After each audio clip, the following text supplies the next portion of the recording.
call me Crazy Joe, but now they can call me Batman. What up? Welcome back once again to the Necro Zoo. I am Bones. And in this one, let's go ahead and add one more figure to my McFarlane DC Multiverse collection. Now today we will take a look at the DC versus Vampires version of Superman. Now this is a gold label Walmart exclusive. You can go out and hunt him down right now. He's hitting stores. But this is a very interesting little subgenre of figures, basically based on the comics from DC versus Vampires, but not exactly a 100% representation. So McFarlane having a little fun with this. You know that probably monsters and, you know, creepy stuff is his forte. Now we have received the Joker version and the Batman version. I think there's only one more that they've shown so far. That might be the Green Lantern version. And this is a little set where if you necessarily don't enjoy vampire stuff or anything like that, you don't really need these figures.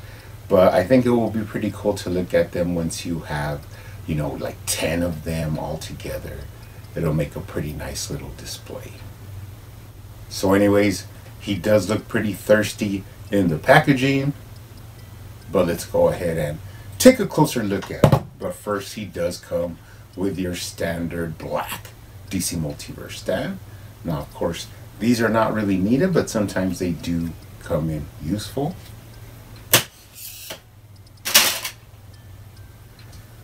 He also comes with his data file card. On the front, you do actually have some source material from the comics.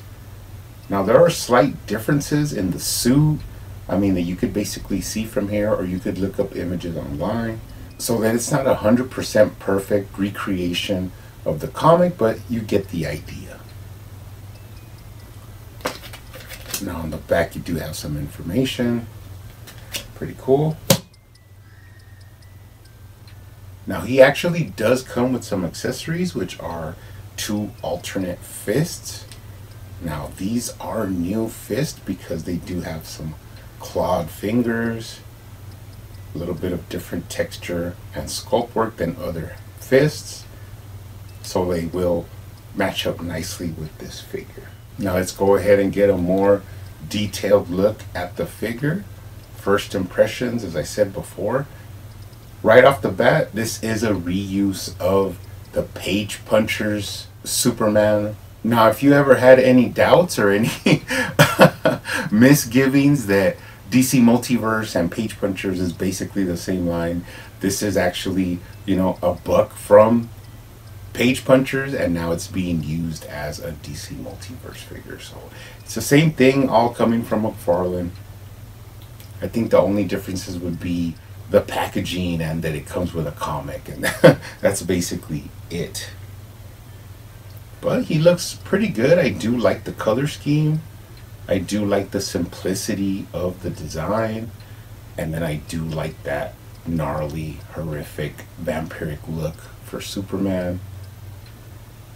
Now this is going into one of those things where these are figures that we never, you know, would get or knew we wanted, and now that they are here, I'm pretty happy to collect them, and then hopefully we'll get, you know, a little bit more of a set of vampiric DC characters.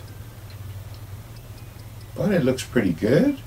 This body book actually has some of the better proportioned form to it, so I'm really happy that they used this buck just to get this buck out there a little bit more. But he looks pretty good. Like I said, just going for a turned version of Kal-El. This is awesome. Now let's take a look at the head sculpt. This is probably going to be the main focus and the strength of McFarlane, is look at this ghastly vampire head sculpt. A lot of cool paint, a lot of cool texture.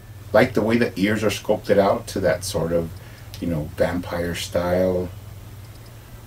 The mouth is pretty nasty. Got the teeth a little bit protruding, which would, you know, probably happen if you got turned into a vampire.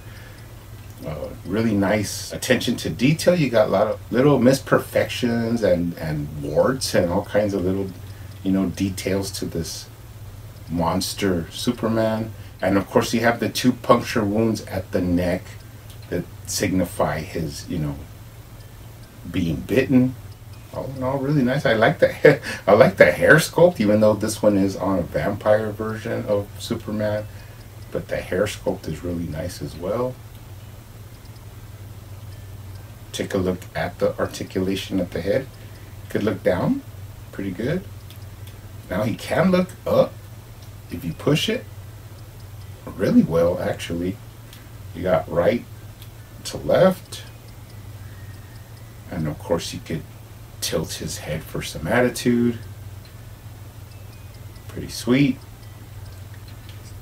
Going down, you got that awesome Superman emblem or shield that is sculpted out and raised down into those cool trunks with another Superman emblem there.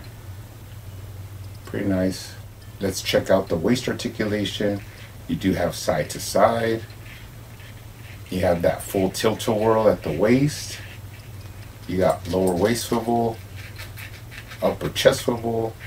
Twist him, get him in some nightmare poses. He has a slight crunch. It's not, a big crunch, but it is there. He can lean basically a little bit forward, but of course he could lean back very well. Let's take a look at the shoulders. You got that sort of socket and bushing shoulder joint that not only gives you a lot of range and movement in the shoulder, but also covers the gap between the shoulder and the upper chest. You got a bicep swivel, double jointed elbows, a little bit choppy, not the best. You got smooth costume from the shoulder down. I like how they painted the little details here on the end of the suit in like a nice sort of gunmetal silver. And then of course you have the clawed hands with that McFarlane wrist articulation of 4 directions. On the other side you have the same thing and another clawed hand. Now you can pop this off and pop in one of the fists. Pretty smooth transition. And now give them a little, different options for posability. Pretty nice.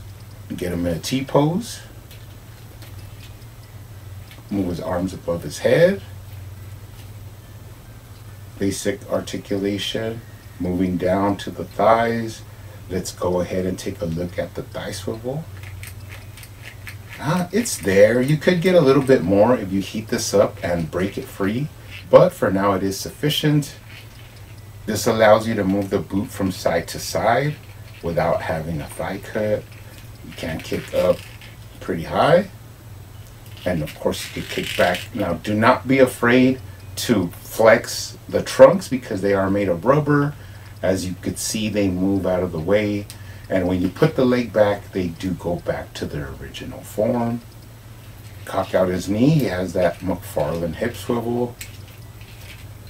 Double jointed knees. They do stop a little bit just from the way they're cut, I guess. But the knees are really nice. They're not choppy like the elbows. Straighten them out. You got up and down at the ankle with a beautiful sculpted ankle joint. Right to left. Rocker, toe articulation. Now before we go, just take a quick look at that lower body. Love the way the boots are sculpted out. Like I said, love the sculpted ankle ball joint that gives you a nice clean line from the top of the calf down into the foot. I've added like paneling lines and stuff on the boots that you got to really look at it to see, but it looks pretty nice. And minimal texture on the legs, but they do have a lot of sculpting lines with like where you could see the faux fabric lines and wrinkles. So pretty nice. Take a look down from the bottom. Very interesting Kryptonian tread up the back. Not too much to say in texture or sculpt work, but it is there. past the trunks, and into the back. Now take a look at the back of the vampiric neck. Really nice sculpt work, really nice detail. Really like the wash that they added to this head to give it a little bit of depth. So all in all, pretty simple figure. You know, you want a Superman turned into a vampire, there he is. Like I said, you don't really need to get into these figures if you're not interested, but once we have a nice little display of vampires, it's gonna be pretty awesome. Now this guy can get into some cool poses. Even more interesting is that he still has Superman's powers, so he can, you know, levitate and float around with those gnarly hands, which is a lot of opportunity to get him into some very interesting poses. Now we do have the Batman version of this vampire sub line, basically based on the Three Jokers or the Hush Batman body.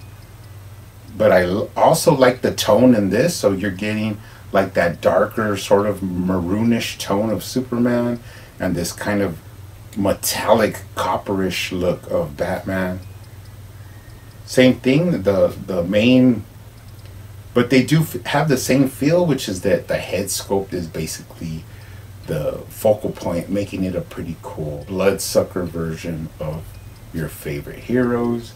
And we do also have the Joker version, which I really enjoy. I love that mallet, especially since I added all that blood splatter.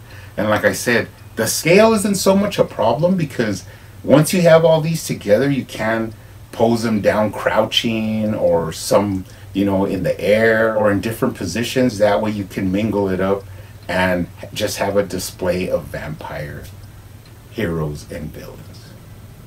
Now actually, before we go, I did think it would be nice to get a side comparison of the original Page Punchers release. You can see this guy had those big monster clubbering hands, and they kind of remedied that. They actually changed the whole wrist ball to a different sculpted out wrist joint, which really works with that vampire version. But I am a fan of this Superman body. I wish they'd use it more to get into some different versions of Kryptonian characters. But anyways, guys, pretty cool. Hopefully, before it's all said and done, we get a couple of more versions of some vampiric characters. But you guys keep hunting out there, keep collecting, keep customizing, and I will see you on the next one.